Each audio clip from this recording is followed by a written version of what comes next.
Jamaica's Charokee Young. What's her true potential as a 400-meter athlete? Welcome back to the channel, people. Welcome back to the channel. If this is your first time here, thank you for making it Peter Lloyd World. Now go ahead, please hit that subscribe button so we can continue to grow. When you do that, go in and hit the notification bell so you know when the next video drops. We drop a video at least once a day here on Peter Lloyd World. Also, if you enjoy the content, please hit that like button. And finally, leave your thoughts after this sports analysis where we take a look at and we break down the races. So, when you're ready, yep, good to go.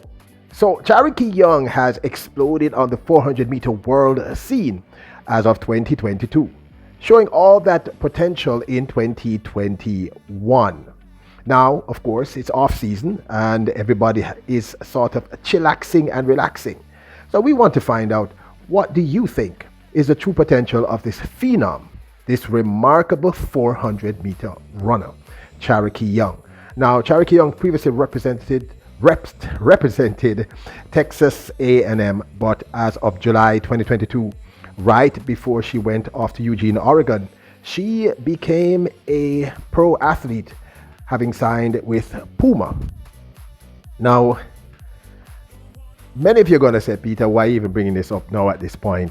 400 meter, come on. There's so many other athletes she'd have to go through. But we just have to be very frank. The fact of the matter is, for quite some time in 2022, she had the fastest time in the world for a considerable time. Now, the last time we saw her was anchoring us to a silver medal at World Championships in the women's 4x400 meters.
So, in her very first World Championship, she wins a silver medal in the women's 4x400 meter as the anchor. And yes, she did not advance in the 400 meters to the finals, having fallen out in, I believe, the semi-finals. But the truth is, personally here at Peter Lloyd World, we didn't expect her to go to the finals, and we'll tell you my best for that day. And I feel like we just went out there and did a really good job. Everybody went out there and did their best, and with the result of all that, we came home with a silver medal. Now, one of the reasons why we think we need to take this young lady very seriously in terms of her raw potential is the fact that for quite some time she had the world's fastest time of 49.87 over the 400 meters, and of course we had seen her early in the year break that 50-second barrier, becoming the first Jamaican for the 2022 season to break that 50-second barrier as a woman over the 400 meters.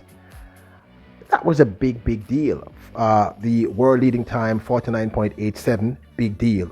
When she ran this, what you're looking at right now, breaking that 50-meter barrier, that was a very big deal. 2022 was a really huge season for Charokee Young. And one of the reasons why we kept featuring her, we started in 2021, because we saw the immense potential in her. Now, yes, she's going to have to pass these people. Shauna Miller-Weibo, remarkable.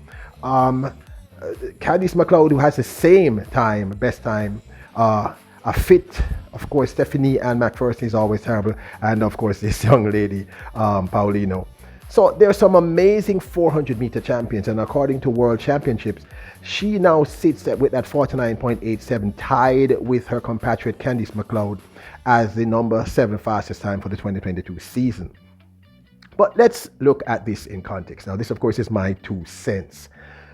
Charokee Young, when she ran 49.87, clearly peaked very early. She did this at the Tom Jones Memorial, I believe, somewhere in Florida. This might have been in March, really early in the season. And one of the reasons why she peaked so early, we believe, is because she was doing the collegiate scene. And you know what I always say, they run way too many races. I mean, I believe she must have ran in excess of 50 races for the year. And some of you believe that that has no impact on the athlete, but that's preposterous. The pro athletes season actually starts in about March, April. The collegiate athlete starts late December, early January. Okay? She had ran a tremendous amount of races by the time she hit her peak when she ran at 49.87 and clearly plateaued and just never was able to go below that time. By the time she got here to run in the national trials, it was clear that she was completely spent. And I'm just amazed at the run that she did at the World Championships in both the heats for the women's 4x4 as well as the finals where she helped us to get that silver medal. She ran a brilliant leg. All the girls did, but she really should be commended. So we know that she's extremely strong running all those races. Candice McLeod eventually ran the same time of 49.87, and I'm a huge Candice McLeod fan. But Candice McLeod did not run anything close to the amount of races that Charokee Young ran. There's not even a similarity. I do not think Candice McLeod ran 20 races. I'm sure Charokee Young ran in excess of 50. So why am I bringing this up? Well, she's now pro. So her season is not going to start end of December, beginning of January, or end of January. She's going to start when most people are starting. She'll get all the time to train. Her legs will not be as tired. Now, I was trying to find out who is her coach. I still can't get information. If you kings and queens know, please let me know who is training this remarkable talent. What I'm saying is this: if Charokee Young was able to run a 49.87 for 2022 very early in the season, having started the season many months before all the other pros, meaning the Miller Weebos, the Paulinos, all these other people, it means that this young lady is super talented. And if she's given the right amount of break, proper coaching, doesn't have to run all these crazy 50-odd, 60-odd races for the 2023 season, we are looking at someone who's potentially able to challenge a Miller Weebo. Yes, you heard me say that. If running 50-odd, 60-odd races, she was able to run a 49.87 after just hitting that 50-second barrier. She's still extremely young. I believe she's maybe 22, 23 or something like that. This young lady has tremendous potential. I think of all the younger 400-meter athletes that we have right now, she can be up there with a Paulino. I really believe this because, like I said, she ran her heart out. Now, I know clearly there are pros and cons to my argument. Yes, you are right. She did not sparkle at World Championship. But I'm going to say it again. She didn't sparkle at World Championship because she was exhausted. She had ran 50-odd or 60-odd races by the time she got to World Championship.